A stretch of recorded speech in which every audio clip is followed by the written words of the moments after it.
आज के क्लास का हमारा टॉपिक है कंपनियां। आज हम कुछ बेसिक थ्योरी को कवर करेंगे, तो चलिए आज के क्लास को हम स्टार्ट करते हैं। तो आज का हमारा पहला टॉपिक क्या है कि सबसे पहले हम ये जानेंगे कि कंपनी होता क्या है। तो कंपनी का मतलब हम क्या समझेंगे कि कंपनी क्या होता है। कंपनी एक्ट 2013 में रजिस्टर हो, मतलब कंपनी जो है वो क्या करे, या तो वो कंपनी एक्ट 2013 में रजिस्टर हो या इसके पहले जो प्रीवियस जो कंपनीज एक्ट रहे होंगे, है ना। जैसे 2013 का पहले कौन सा था, 1956, है ना। तो कंपनी या तो 2013 में रजिस्टर हो या इसके प्रीवियस किसी भी कंपनीज एक्ट में रजिस्टर हो, उसको हम क्या बोलेंगे, कंपनी बोलेंगे। ये डिफिनीशन आपको कहाँ पे दिया हुआ है, कंपनी एक्ट जो 2013 है ना, उसके सेक्शन 2 क्लाउज 20 में मेंशन किया हुआ है। ठीक है। नेक्स्ट हमारा एक डिफिनीशन और आता है कि कंपनी क्या होता है, कि कंपनी क्या है, आर्टिफिशियल पर्सन है जो किसके द्वारा क्रिएट किया गया है, लॉ के द्वारा किया गया है ना। जिसका खुद का क्या होता है, सेपरेट एंटिटी होता है। सेपरेट एंटिटी कहने का मतलब क्या होता है कि वो शेयर होल्डर से कंपनी का जो नाम होता है या कंपनी का जो एग्जिस्टेंस होता है वो क्या होता है, अलग होता है ना। उसका खुद का परपेचुअल सक्सेशन होता है और उनके पास कॉमन सील होता है। कॉमन सील क्या होता है, जो आप देखते हैं कंपनी का मुहर होता है, जो इंपॉर्टेंट डॉक्यूमेंट होते हैं वहाँ पे ये लगाया जाता है। लेकिन अभी फिलहाल बात करें तो कॉमन सील क्या हो चुका है, अभी ऑप्शन हो चुका है, मैंडेटरी नहीं रहा है। तो ये डिफिनीशन आपको दिया हुआ था। ठीक है। आगे हम बात करते हैं कंपनी के फीचर्स की। तो सबसे पहला क्या है फीचर्स आपका, इनकॉर्पोरेशन। कंपनी क्या है आपका, आर्टिफिशियल पर्सन है जो किसके द्वारा क्रिएट किया गया, लॉ के द्वारा। इनकॉर्पोरेशन कैसे होता है कंपनीज का, लॉ के द्वारा, है ना। या तो वो कंपनी एक्ट 2013, मतलब अभी जो प्रेजेंट में जो कंपनी एक्ट चल रहा है उसके द्वारा, या इसके पहले जो कंपनीज एक्ट थे जैसे 1956 या इसके प्रीवियस में जो भी थे, है ना, उनके द्वारा इनकॉर्पोरेट किया गया। दूसरा क्या है आपका, separate legal entity. Separate legal entity कहने का मतलब क्या है कि कंपनी क्या है, एक आर्टिफिशियल पर्सन है जिसका खुद का एंटिटी है। खुद का एंटिटी कहने का मतलब क्या है, खुद का एग्जिस्टेंस है, खुद की अपनी पहचान है। किससे, शेयर होल्डर्स। मतलब इसका कंपनी का क्या होता है, खुद का पहचान होता है, वो शेयर होल्डर के पहचान से नहीं जाने जाता, है ना। नेक्स्ट आपका है आर्टिफिशियल पर्सन। आर्टिफिशियल पर्सन क्या कहता है कि आर्टिफिशियल पर्सन हम किसे कहेंगे, जो लॉ के द्वारा क्रिएट किया गया है। आर्टिफिशियल जैसे हम बात करते हैं, आर्टिफिशियल का जेन्युइन मीनिंग क्या होता है, जो मानव निर्मित है ना। तो यहाँ पे बात होगा आर्टिफिशियल पर्सन, मतलब ये क्रिएट किसके द्वारा किया गया है, लॉ के द्वारा किया गया है, नेचर के द्वारा क्रिएट नहीं है ना। ये खुद की प्रॉपर्टी क्या कर सकता है, परचेज कर सकता है, कॉन्ट्रैक्ट कर सकता है, बिजनेस को चला सकता है, ये किसी को भी स्यू कर सकता है। स्यू कहने का मतलब क्या होता है, किसी के ऊपर वो कानूनी क्या उसको बोलते हैं, मतलब केस कर सकता है, या इनके ऊपर भी केस किया जा सकता है। तो ये जो केस होता है वो कंपनी पे होता है ना। आई होप आपको क्लियर हुआ होगा आर्टिफिशियल पर्सन।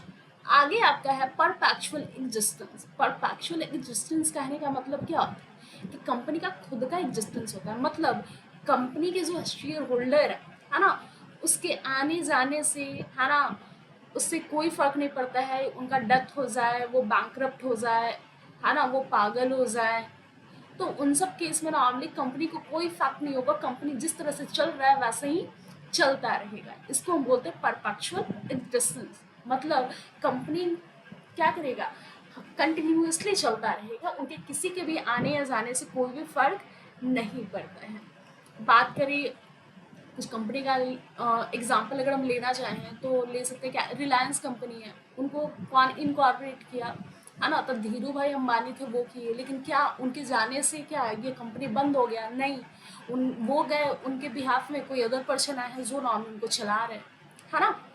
तो इसी तरह कंपनी का क्या होता है, परपेचुअल एग्जिस्टेंस होता है, और वो किन्हीं के भी आने जाने से कोई भी इफेक्ट उसमें नहीं होता है। आगे आपका है लिमिटेड लायबिलिटी। कंपनी के जो मेंबर्स होते हैं उनकी लायबिलिटी क्या होती है, लिमिटेड होती है। लायबिलिटी लिमिटेड कहने का मतलब होता है कि वो जितना पैसा उसमें लगाए हुए, मतलब अगर हम रिलायंस का 1 लाख रुपया लगाए हुए हैं तो हमारा जो लायबिलिटी होगा कहाँ तक होगा, 1 लाख रुपये तक, है ना। अगर हम 2 लाख लगाए होंगे तो 2 लाख तक होगा हमारा। जब भी बोले तो कंपनी जब भी बैंकरप्ट होगी, है ना। तो उस टाइम या कंपनी जब भी वाइंडिंग अप में होगी तो कंपनी का जो भी डेप्थ होगा उसको हमें पूरा करने के लिए वो हमारे ऊपर क्लेम नहीं कर सकते, है ना। कहने का मतलब अगर हम लिमिटेड लायबिलिटी मेंबर में हैं या कंपनी जो इनकॉर्पोरेट हुई है वो लिमिटेड लायबिलिटी में हुई है ना, तो क्या होगा कि कंपनी कभी भी हमसे एक्स्ट्रा पैसे नहीं मांग सकती है कि डेप्थ डेप्थ को क्या करना है, पे करना है ना। लेकिन कुछ केस में आपके लायबिलिटी अनलिमिटेड हो जाती है। कौन से केस होता है, अगर कंपनी क्या है अनलिमिटेड लायबिलिटी हो, या कंपनी क्या है, कंपनी के अगर जो इनकॉर्पोरेट किया गया है अगर अनलिमिटेड लायबिलिटी में हम किए होंगे तो कंपनी के मेंबर का जो लायबिलिटी होता है वो क्या हो जाएगा, अनलिमिटेड होगा। लेकिन जेन्युइन सी बात है कि कंपनी क्या होता है, हम कंपनी कब इनकॉर्पोरेट करते हैं, जब हमें अपने बिजनेस को बड़े पैमाने पर लेकर जाना होता है ना। और हम जेन्युइन सी बात है कि हम क्या करते हैं यहाँ पे लिमिटेड लायबिलिटी को चुनते हैं कि हम जितना पैसा कंपनी में लगाए हैं उससे एक्स्ट्रा हमें कभी भी किसी भी सर्कमस्टांस में हमें एक्स्ट्रा पैसा वहाँ पे ना करना पड़े, है ना। आगे है ट्रांसफरेबिलिटी ऑफ शेयर्स। कंपनी में जो शेयर्स होते हैं वो इजीली ट्रांसफर हो सकते हैं, है ना। प्राइवेट कंपनी को छोड़ कर, प्राइवेट कंपनी में कुछ एक्सेप्शन मतलब कुछ कंडीशन है तब जाकर आप शेयर को ट्रांसफर कर सकते हैं, ठीक है। आगे आपका मैनेजमेंट एंड ऑनरशिप।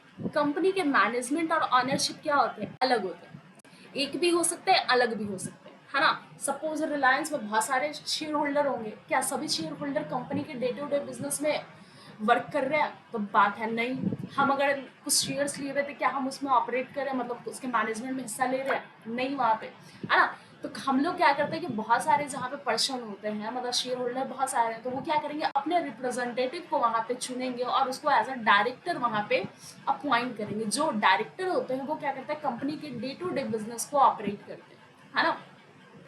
आगे आपका है कॉमन सील। कॉमन सील क्या होता है, बोल सकते हो वो आपका है जो ये क्या मुहर जो हम बोलते हैं, है ना, उसको हम क्या बोलते हैं, कॉमन सील होता है, जो इम्पोर्टेंट डॉक्यूमेंट पे आपको लगाना पड़ता है। लेकिन अभी फिलहाल क्या है वो ऑप्शनल हो चुका है। आई होप आपको फीचर्स क्लियर हो गया होगा, है ना। नेक्स्ट आपका है काइंड्स ऑफ कंपनीज।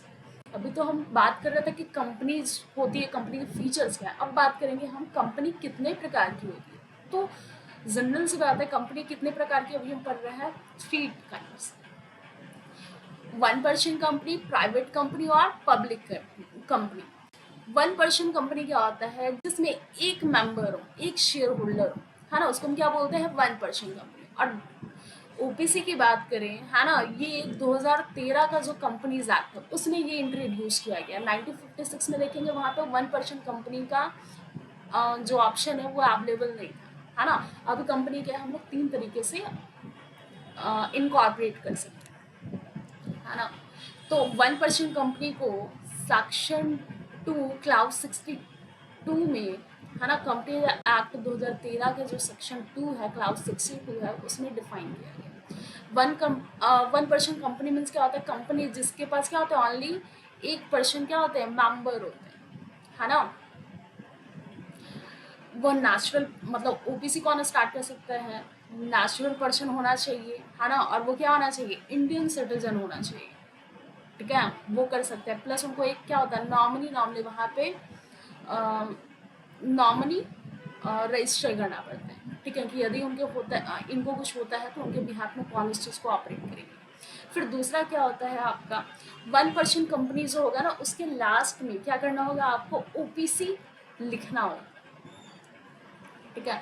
कंपनी कभी भी चैरिटेबल पर्पस के लिए आपको नहीं इनकॉर्पोरेट होगा। कंपनी कहने का मतलब है ओपीसी, है ना, ओपीसी नहीं होगा। लेकिन अगर बात करें चैरिटेबल पर्पस के लिए आपको करना होगा तो सेक्शन 8 कंपनी जो होती हैं वो क्या होता है आपको चैरिटेबल पर्पस के लिए उसको यूज़ किया जाता है ना।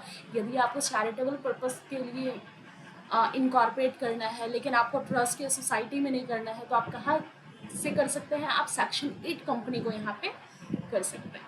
फिर होता है क्या इसका पेड अप शेयर कैपिटल जो होगा वो 50 लाख से ज़्यादा नहीं होना चाहिए। टर्नओवर इसका जो होगा 2 करोड़ से, आपका एनुअल टर्नओवर जो होता है वो आपका 2 करोड़ से ज़्यादा नहीं होना चाहिए। मतलब एवरेज टर्नओवर कितना 3 ईयर, इसका क्या होना चाहिए, 2 करोड़ से ज़्यादा नहीं होना चाहिए। अगर 2 करोड़ से ज़्यादा हो जाएगा है ना, या paid up share capital 50 lakh से ज़्यादा हो जाएगा, तो आपको ओपीसी कंपनी को प्राइवेट कंपनी में आपको कन्वर्ट करना पड़ जाएगा, है ना। फिर बात करें 1% कंपनी के मिनिमम क्या होने चाहिए, एक डायरेक्टर होना चाहिए। डायरेक्टर क्या होता है, डायरेक्टर अलग है, शेयर होल्डर अलग है। यहाँ पे हम बात किए थे 1% होगा जो शेयर होल्डर होगा, है ना, या मेंबर हो, ठीक है। लेकिन डायरेक्टर यहाँ पे एक हो सकता है और एक से ज्यादा भी हो सकता है, मतलब 15 तक यहाँ पे आपको ऑप्शन दिए हुए रहते हैं, ठीक है। लेकिन 15 से ज्यादा भी चाहिए तो स्पेशल रिजोल्यूशन जनरल मीटिंग में पास करके हम लोग उससे डायरेक्टर जो है 15 से एक्सीड हम कर सकते हैं, है ना। लेकिन जनरल भाषा में बात किया जाए तो कंपनी के डायरेक्टर एक होंगे और एक से हम 15 तक कर सकते हैं, ठीक है। लेकिन मेंबर इसके एक ही होंगे। मेंबर कहने का मतलब है शेयर होल्डर, है ना। अब बात करते हैं प्राइवेट कंपनी की। प्राइवेट कंपनी क्या होता है कि private company is one which have minimum paid up share capital as may be prescribe. कहने का मतलब क्या है कि यहाँ पे आप कंपनी एक्ट में देखेंगे कहीं भी आपको कैपिटल को प्रिस्क्राइब नहीं किया कि आपको कंपनी जब इनकॉर्पोरेट करना है, मतलब प्राइवेट कंपनी इनकॉर्पोरेट करना है, तो आपको कितना रुपया उसमें ऑथराइज कैपिटल रखना होगा, है ना। यहाँ पे आप अगर 1 लाख से स्टार्ट करना चाहे तो 1 लाख से भी आप स्टार्ट कर सकते हैं, ठीक है। फिर यहाँ पे आपका शेयर का जो राइट्स होता है वो ट्रांसफर करने के लिए यहाँ पे रेस्ट्रिक्शन है, मतलब इजिली वे में आप ट्रांसफर नहीं कर सकते, है ना। Accept in the case of OBC, इसके लिमिट कितने हैं मेंबर को, यहाँ पे मेंबर कितने होने चाहिए, मिनिमम दो चाहिए आपको शेयर होल्डर, और मैक्सिमम कितने होना चाहिए, 200, ठीक है। आगे बात करें, यदि कोई भी पर्सन शेयर को ज्वाइंट, 2 या 2 से पर्सन जो होते हैं ना वो ज्वाइंटली क्या कर रहे हैं, परचेज कर रहे हैं, तो उसको हम सिंगल मेंबर ही मानते हैं, इसको 2 मेंबर नहीं मानेंगे, ठीक है। Minimum paid up share capital prescribe नहीं किया गया है, यहाँ पे दिया गया है minimum paid up share capital not prescribed नहीं, मतलब यहाँ पे कितना पैसा आपको लगाकर आपको कंपनी को स्टार्ट करना है, मतलब प्राइवेट कंपनी को आपको इनकॉर्पोरेट करना है, उसके बारे में यहाँ पे बताया नहीं गया। मतलब आप 1 लाख से भी स्टार्ट करना चाहो 1 लाख से भी स्टार्ट कर सकते हो, ठीक है। यहाँ पे आप क्या कर सकते हो, पब्लिक से आप सिक्योरिटीज बाय करने के लिए नहीं बोल सकते या उनको इनविटेशन नहीं कर सकते, ठीक है। यहाँ पे मिनिमम 2 डायरेक्टर होंगे और मैक्सिमम 15 डायरेक्टर ही होंगे। आई होप आपको ये क्लियर होगा। और कंपनी का जो लास्ट वर्ड होता है उसके लास्ट में आपको, यदि कंपनी प्राइवेट कंपनी है तो आप देखेंगे कि pvt.ltd, प्राइवेट कंपनी, है ना, प्राइवेट लिमिटेड, इस तरह का वर्ड आप देखे होंगे बहुत सारे कंपनी का जो नेम होता है वहां पे लगाया रहता है। अगर ये पीवीटी लिखा हुआ है ना, मतलब प्राइवेट लिमिटेड है यहाँ, ठीक है। आई होप आपको क्लियर हो गया होगा। नेक्स्ट है आपका पब्लिक कंपनी। तो पब्लिक कंपनी क्या है, जो प्राइवेट कंपनी नहीं है और इसके minimum paid up share capital क्या है, एज में भी प्रिस्क्राइब। यहाँ पे भी आपका paid up share capital prescribe नहीं किया गया।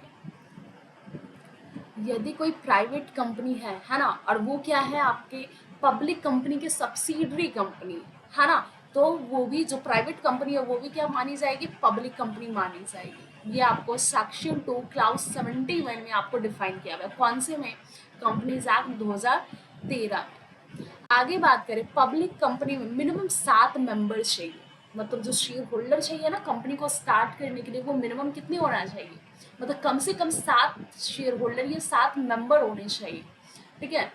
और मैक्सिमम का कोई यहाँ पे लिमिटेशन नहीं है। अब प्राइवेट की बात करें, वहाँ पे मिनिमम कितना था, मिनिमम 2 चाहिए था और मैक्सिमम कितना था आपका यहाँ पर 200 था। लेकिन यहाँ पे बात करें पब्लिक कंपनी में, यहाँ पे मिनिमम 7 होंगे मेंबर, है ना, और मैक्सिमम 200 क्या होने चाहिए, सॉरी 7, और यहाँ पे मेंबर मैक्सिमम कितने होंगे इसका लिमिटेशन नहीं। देखिए अगर हम थोड़ा सा एक्स्ट्रा बात करें तो पब्लिक कंपनी में भी क्या होता है, 2 आती है। पहला होगा लिस्टेड कंपनी जो अपना शेयर्स को किसी भी मतलब स्टॉक एक्सचेंज में लिस्ट किया हुआ है ना, और दूसरा होता है अनलिस्टेड पब्लिक कंपनी, ठीक है।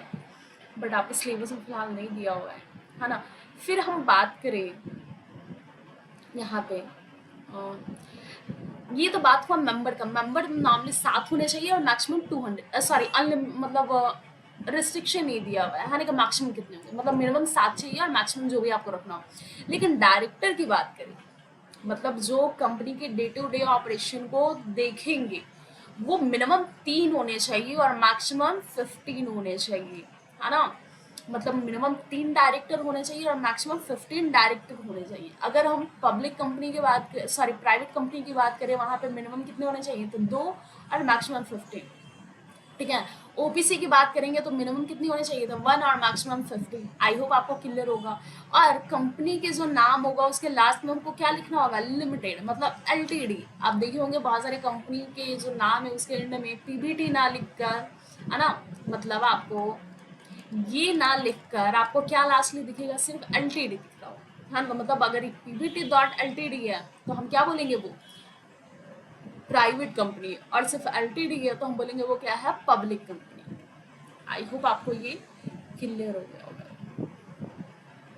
आगे बात करें, जो प्राइवेट और पब्लिक कंपनी होती है उनके जो अभी हम बात कर रहे थे कि शेयर, इसके लायबिलिटी क्या होता है, लिमिटेड होता है। लेकिन यहाँ पे 3 चीज आपको मिलेगी। पहला क्या है, लिमिटेड लायबिलिटी कंपनी, मतलब कंपनी जब इनकॉर्पोरेट होगी तो वो किस चीज को चूज कर रही है, मतलब लायबिलिटी को वो लिमिटेड रखना चाह रही है, अनलिमिटेड रखना चाह रही है, या लिमिटेड बाय गारंटी रखना चाह रही है ना। तब बात करते हैं लिमिटेड लायबिलिटी कंपनी।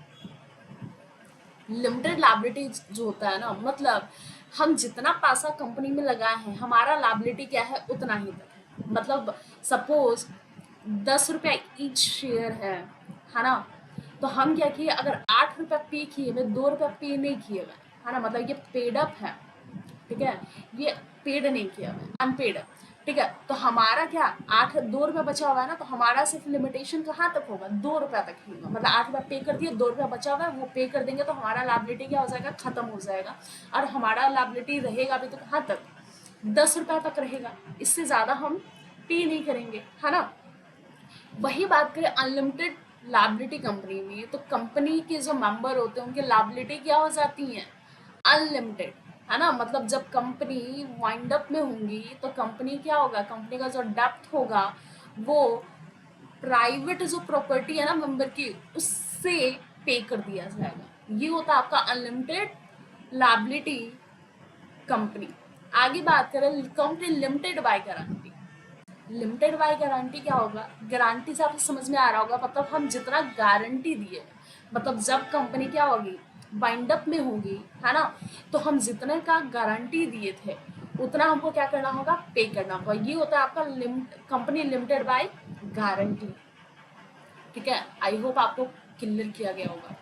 फिर आगे आपका नेक्स्ट टॉपिक है share capital of the company.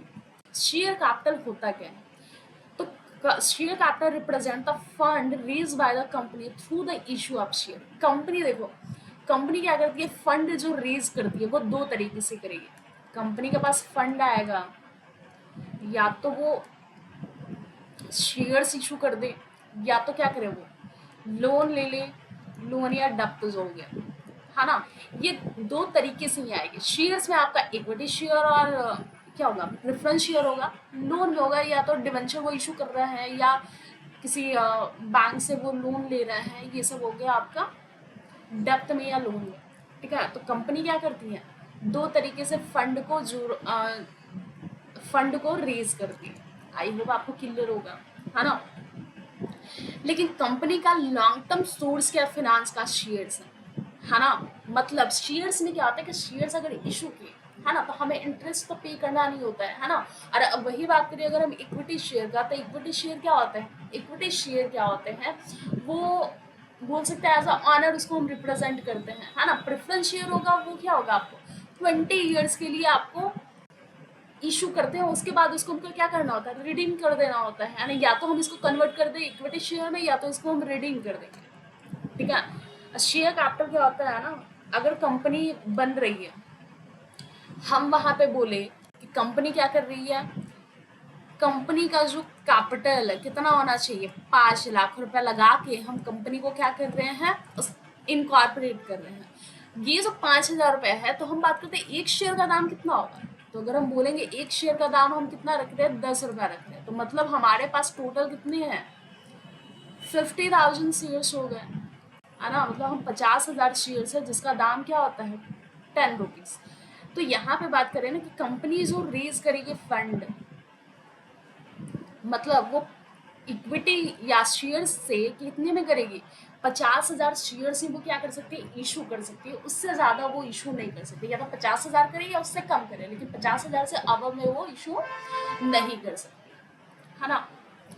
आगे बात करते हैं हम शेयर्स का डिफिनीशन। यही जो हम बात कर रहे हैं ना, ये हुआ। और ये जो एक शेयर्स का दाम हम कितना 10 रुपए रखे, यही हो गया आपका शेयर। मतलब शेयर का आपको वहां पे एक छोटे पार्ट को हम क्या बोलते हैं, शेयर्स। आई होप आपको यहाँ पे क्लियर हो रहा था। Capital of the company, capital कितना था, 50,000, है ना।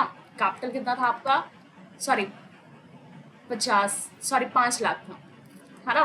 तो 5 लाख कैपिटल को हम स्मॉलर यूनिट में डिवाइड किया, मतलब 10 रुपीज से एक का हम दाम रखे, तो कितना हो गया, 50,000 यहाँ पे शेयर्स हमारे इशू होंगे, है ना। तो ये जो स्मॉलर यूनिट है इसको हम क्या बोलते हैं, शेयर्स। मतलब एक शेयर का प्राइस कितना हो गया, 10 रुपए।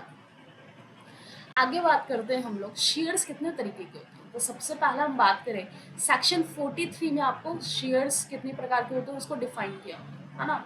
तो शेयर्स क्या होते हैं, 2 तरीके से होते हैं। पहला होता है आपका इक्विटी शेयर कैपिटल और दूसरा होता है आपका प्रेफरेंस शेयर कैपिटल। बात करें इक्विटी मतलब क्या, इक्विटी में भी 2 आता है, एक ऑर्डिनरी शेयर, एक होता है स्पेशल वोटिंग राइट शेयर्स, है ना। तो इक्विटी शेयर क्या होता है, जिसके पास वोटिंग राइट हो, जो डिविडेंड रिसीव करे, जो वोटिंग कर सके। मेनली इनका फीचर्स क्या होगा, वोटिंग। प्रेफरेंस शेयर में वोटिंग का राइट्स ही नहीं है ना। प्रेफरेंस जो शेयर होल्डर होते हैं वो क्या करते हैं, वोट नहीं कर सकते, मीटिंग अटेंड कर सकते हैं लेकिन बोल नहीं सकते वहां पे, है ना। लेकिन कुछ स्पेशल सर्कमस्टांसेस होते हैं जहाँ पे प्रेफरेंस शेयर होल्डर के पास भी राइट होता है, वो क्या करे वहां पे वोट कर सके, है ना। तो यहाँ पे बात करें प्रेफरेंस शेयर होल्डर का फीचर्स क्या होगा, तो सबसे पहले ये क्या होगा, इसको जो वोटिंग राइट इनको नहीं मिलने वाला है ना। वोटिंग राइट इनके पास नहीं होता, लेकिन डिविडेंड ये क्या करेंगे, इक्विटी शेयर होल्डर के पहले रिसीव करेंगे। मतलब जो प्रॉफिट रहेगा, अगर डिविडेंड कंपनी चाह रही है डिस्ट्रीब्यूट करना, तो कंपनी सबसे पहले प्रेफरेंस शेयर होल्डर को देगी। अगर उसके बाद बच गया तब जाके वो इक्विटी शेयर होल्डर को डिविडेंड डिक्लेयर करेगी, है ना। तो यहाँ पे सबसे पहला क्या होता है, पहला प्रेफरेंस दिया जाता है इनको क्या, कि डिविडेंड रिसीव करने का, है ना। और जब भी कैपिटल रीपे होगा, जब कंपनी वाइंड अप में होगी, जब कंपनी क्या कर रही है, बंद हो रही है, तब कंपनी का अगर पैसा बचा तो इक्विटी को देने के पहले वो क्या करेंगे, प्रेफरेंस वाले जो शेयर होल्डर है उनको पे करेंगे। उसके बाद अगर बचता है तब जाके वो इक्विटी शेयर होल्डर को पे करती है ना। तो ये 2 राइट, मतलब यहाँ पे क्या करेंगे, इसको प्रेफरेंस मतलब इसको इससे पहले इसको तवज्जुह दिया जा रहा है ना, इसको पहले प्रेफरेंस दिया जा रहा है, इसलिए हम इसको प्रेफरेंस शेयर होल्डर बोल सकते हैं, है ना। एज आसान शब्दों में, अगर मतलब इजी भाषा में बात करें तो, ठीक है। अब बात करते हैं प्रेफरेंस शेयर जो होते हैं वो कितने प्रकार के होते हैं। तो सबसे पहला यहाँ पे देखेंगे, पहला आपका है कॉमुलेटिव प्रेफरेंस शेयर्स।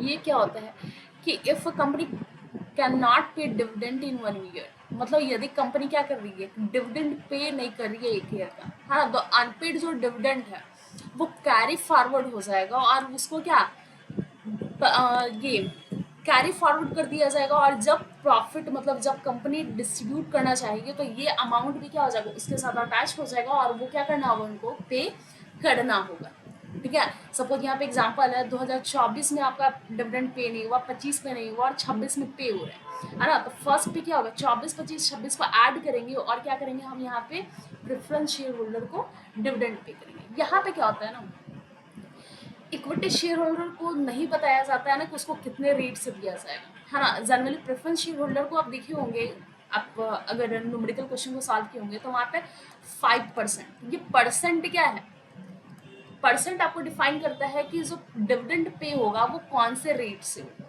है ना। आप इस तरह का नॉर्मली डिवेंचर्स में भी देखे होंगे। उसके बाद नॉन कम्युलेटिव प्रेफरेंस शेयर, इसमें क्या होता है, यहाँ पे क्या था कि अगर बैक में normally shares issue sorry dividend pay नहीं हुआ तो हम क्या करेंगे, आने वाले ईयर में जब डिविडेंड पे करना होगा तो हम सबको क्या करेंगे, ऐड करके वहां पे डिविडेंड पे करेंगे। लेकिन नॉन कम्युलेटिव में क्या होगा कि हम बैक वालों को कैरी फॉरवर्ड नहीं करते, है ना। मतलब अगर हम इस साल पैसा 24 में अगर डिविडेंड डिक्लेयर नहीं हुआ तो इसका नहीं, 25 में डिक्लेयर हो रहा है तो सिर्फ 25 का इसको क्या करना होगा, पे किया जाए। पार्टिसिपेटिंग प्रेफरेंस शेयर क्या होता है आपका, कि जो फिक्स्ड डिविडेंड है, मतलब 5% जो डिविडेंड बोला गया है पे करने को लेकर, है ना, तो 5% तक पे तो करेगा ही। तो इसके अलावा अगर प्रॉफिट इक्विटी शेयर होल्डर को अगर पैसा दिया जाता है, मतलब profit declare sorry dividend declare किया जा रहा है, उसके बाद भी अगर प्रॉफिट बचता है तो वो एक्स्ट्रा अमाउंट जो मिलता है ना, वो होता है आपका पार्टिसिपेटिंग प्रेफरेंस शेयर, है ना। और नॉन पार्टिसिपेटिंग प्रेफरेंस शेयर में क्या होगा, वो एक्स्ट्रा प्रॉफिट जो होगा उसको पे नहीं किया जाएगा। कन्वर्टिबल प्रेफरेंस शेयर क्या होता है, कि जो प्रेफरेंस शेयर होता है ना, उसको अगर इक्विटी में कन्वर्ट कर दिया जाए, मतलब सपोज 10 साल के लिए हम क्या किया, प्रेफरेंस शेयर को हम क्या किए हैं, इशू किए हैं, और 10 साल के बाद हम बोलते हैं क्या, कि हम 50% जो डिवेंचर्स सॉरी प्रेफरेंस शेयर्स है ना, इसको हम क्या करेंगे, इक्विटी में कन्वर्ट कर देंगे। मतलब अगर हम यदि हम सपोज 1000 शेयर्स लिए हुए हैं, 1000 शेयर्स हम लिए हुए, तो मतलब क्या 500 शेयर्स हमारा कहाँ हो जाएगा, इक्विटी शेयर में कन्वर्ट हो जा रहा है। तो ये जो होता है ना, 500 हो या पूरा का पूरा 1000 ही कन्वर्ट कर दे, ये कंपनी पे डिपेंड करता है। जब कंपनी इशू करेगी ना, उस टाइम पे ये चीज मेंशन किया हुआ है ना, कि कितना कन्वर्टिबल है। ठीक है, तो ये क्या हो गया आपका convertible preference share. Non convertible preference share क्या होता है, मतलब कंपनी क्या करेगी, सॉरी शेयर जो होगा ना, वो किसमें, इक्विटी में कन्वर्ट नहीं होगा, है ना। तो वो हो गया नॉन कन्वर्टिबल प्रेफरेंस शेयर। आपका है रिडीमेबल प्रेफरेंस शेयर और इरिडीमेबल प्रेफरेंस शेयर्स। तो रिडीमेबल प्रेफरेंस शेयर्स क्या होता है, कंपनी रिपे या रिडीम, कंपनी क्या कहते हैं, रिडीम करती है शेयर्स को आफ्टर अ स्पेसिफिक पीरियड। मतलब अगर हम बोले 5 साल के बाद हम रिडीम कर रहे हैं, सॉरी 5 ईयर के बाद, है ना, ये क्या हो गया आपका रिडीमेबल। मतलब स्पेसिफिक टाइम आपको दिया हुआ है कि आज हम इशू कर रहे हैं, तो 5 साल के बाद हम क्या करेंगे, इसको हम रिडीम कर देंगे, है ना। और इरिडीमेबल प्रेफरेंस शेयर क्या होता है, this could not be redeem during the company life time. मतलब कंपनी क्या करती है, लाइफ टाइम के लिए इशू कर देती है, मतलब लाइफ टाइम में कभी भी वो रिडीम नहीं हुआ। लेकिन कंपनी एक्ट 2013 जो इंडिया में भी चल रहा है ना, ये can not issue irredeemable preference share. मतलब कंपनी कभी भी इरिडीमेबल प्रेफरेंस शेयर्स आपको इशू नहीं करेगी। हम पहले भी बताया, कंपनी 20 ईयर्स के लिए आपको, जनरली 20 ईयर्स के लिए आपको प्रेफरेंस शेयर इशू करती है। ठीक है, आगे बात करें हम, शेयर कैपिटल कितने प्रकार का होता है, ये आज का हमारा लास्ट टॉपिक है, शेयर कैपिटल, है ना। तो शेयर कैपिटल जो होगा आपका, सबसे पहले क्या होता है, ऑथराइज्ड कैपिटल, जिसको हम नॉमिनल कैपिटल बोलते हैं।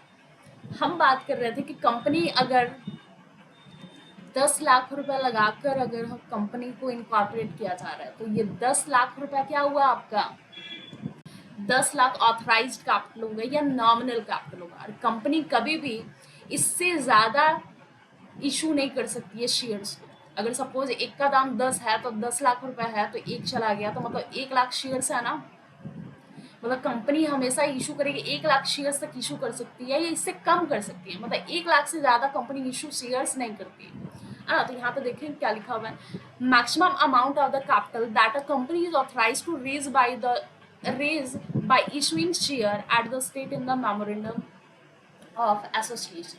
और ये लिखा कहाँ रहता है, एमओए में, जिसको मेमोरेंडम ऑफ एसोसिएशन हम बोलते हैं। और एओए क्या है, एओए में मतलब आर्टिकल ऑफ एसोसिएशन में आप देखेंगे कंपनी जो डे टू डे वर्क करेगी उसके बारे में रूल्स एंड रेगुलेशन लिखा हुआ है ना।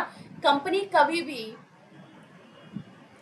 आर्टिकल ऑफ एसोसिएशन के बियॉन्ड नहीं जाएगी, है ना, एमओए के बियॉन्ड नहीं जाएगी। मतलब एमओए में लिखा हुआ है, उसके बियॉन्ड में क्या होगा, आर्टिकल ऑफ एसोसिएशन में नहीं लिखा हुआ होगा। मतलब अगर कंपनी बोल रही है 1 लाख का एमओए में, मतलब 1 लाख ऑथराइज कैपिटल लिखा हुआ है, तो कंपनी आर्टिकल में कभी भी नहीं लिखेगी, है ना, कि 1 लाख से ज्यादा उसको इशू कर लेना है ना। मतलब कंपनी हमेशा 1 लाख तक इशू कर सकती है।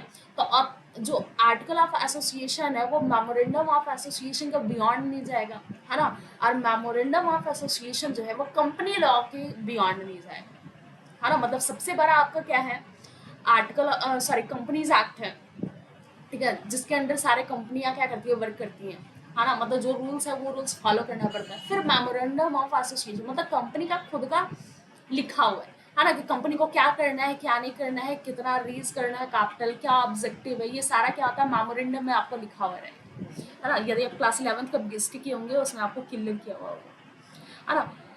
Authorise share capital under each class या काइंड, मतलब इक्विटी और प्रेफरेंस दोनों आता है आपका शेयर्स में, है ना, मे बी मोर या equal to issue share capital but can not be less than the issued capital, मतलब इससे ज़्यादा वो इशू नहीं कर सकता। ये हो गया ऑथराइज कैपिटल। इशू कैपिटल क्या होता है? ऑथराइज कैपिटल का एक पोर्शन, सपोज 1 लाख हमारा शेयर्स है, हम इसमें कितना कर रहे हैं, 50,000 हम इशू कर दे रहे हैं शेयर्स, ये क्या हो गया आपका इशू कैपिटल, मतलब हम पब्लिक को कितना सब्सक्राइब करने के लिए वहां पे बोल रहे हैं, है ना, जो ऑफर करते हैं, ऑफर क्या है हमारा इशू कैपिटल। फिर क्या सब्सक्राइब कैपिटल, हम कंपनी को, सॉरी कंपनी जो है वो क्या करी, सब ऑफर दिए लोगों को 50,000 शेयर्स के लिए, है ना। अगर 50,000 शेयर्स लोग सब्सक्राइब कर लिए तो वो क्या हो गया सब्सक्राइब कैपिटल, मतलब जितना हम इशू किए उसमें कितने लोग क्या कर रहे हैं सब्सक्राइब किए हुए, है ना। तो यहाँ बोल सकते हैं part of the issue capital, ये क्या है इशू कैपिटल का पार्ट होता है, that investor have agree to purchase, मतलब इन्वेस्टर्स होते क्या होता है परचेज करने के लिए एग्री कर जाए। फिर ये आपका कॉल्ड अप कैपिटल, मतलब जो सब्सक्राइब कैपिटल है ना उससे कंपनी क्या कर रही है डिमांड कर रही है, सपो डिमांड कर रही है पैसे के लिए, सपोज 10 रुपए का शेयर्स है, कंपनी क्या की है 8 रुपए ली हुई है, 8 रुपए डिमांड की है, तो ये 8 रुपए क्या हो गया क्वाल्टा, मतलब कितना मंगाया गया है ना, कैपिटल कितना मांगा गया है 10, एक का दाम कितना है 10 है तो 8 रुपया मांगा गया। पेड अप क्या होगा, कंपनी जो है क्वाल्ड अप कैपिटल 8 रुपया मांगा गया, 8 रुपया हमें को कितना पे किया, जितना अगर 8 रुपया मांगा गया 8 रुपया हम पे कर देंगे, ये क्या हो गया हमारा पेड अप कैपिटल, है ना। आई होप आपको क्लियर हो गया है ना। ये 10 रुपए है, कंपनी 10 रुपए ही क्या की है बोलिए पैसा पे करने के लिए, मतलब कॉल्ड किया गया है 10 रुपया, तो 10 रुपया हमारा पेडअप होगा, या इससे कम किएंगे 7 रुपये हम करेंगे तो 7 रुपये हमारा पेडअप होगा, मतलब 3 रुपये हमारा ड्यूज रह गया, है ना। आई होप आपको कुछ बेसिक ये बेसिक जो है कंपनीज एक्ट का वो आपको समझ में आया होगा, है ना। इससे बहुत सारे आपका आप देखिएगा ऑब्जेक्टिव क्वेश्चन, मतलब एमसीक्यू आपका बनता है। नेक्स्ट वीडियो में एक न्यू टॉपिक के साथ हम लोग मिलते हैं।